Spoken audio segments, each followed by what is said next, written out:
बिस्मिल्लाहिर्रहमानिर्रहीम। अस्सलाम वालेकुम। एक कुत्ता पानी के कुएं में गिरकर मर गया। चूँकि गांव में वो वाहिद पानी का कुआं था।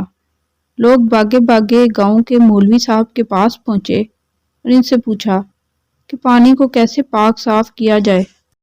मौलवी साहब ने कुछ देर सोच कर कहा कि कुएं से 40 बाल्टियां पानी की निकाल कर फेंक दो तो पानी पाक साफ हो जाएगा। चनांचे इन लोगों ने कुएं से 40 बाल्टी पानी की निकाल कर फेंक दी, मगर 2-3 दिन गुजर गए, कोई फ़र्क महसूस ना हुआ।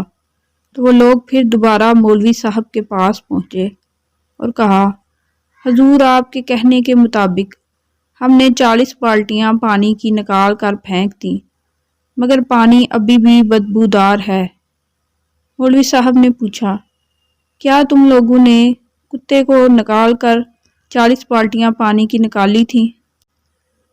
इन लोगों ने कहा, जनाब आपने 40 बाल्टी पानी निकालने का कहा था, कुत्ता निकालने का तो आपने कहा ही नहीं। देखा जाए तो हम लोग भी ऐसा ही करते हैं। हमारे दिल में हसद, नफ़रत, बुग़्ज़ और लालच के कुत्ते पड़े रहते हैं और हम चंद नमाज़ें और तस्बीहात पढ़कर समझते हैं कि हमारा दिल पाक साफ़ हो गया है। अल्लाह ताला समझने और अमल करने की तौफीक अता फरमाए। आमीन या रब्बल आलमीन।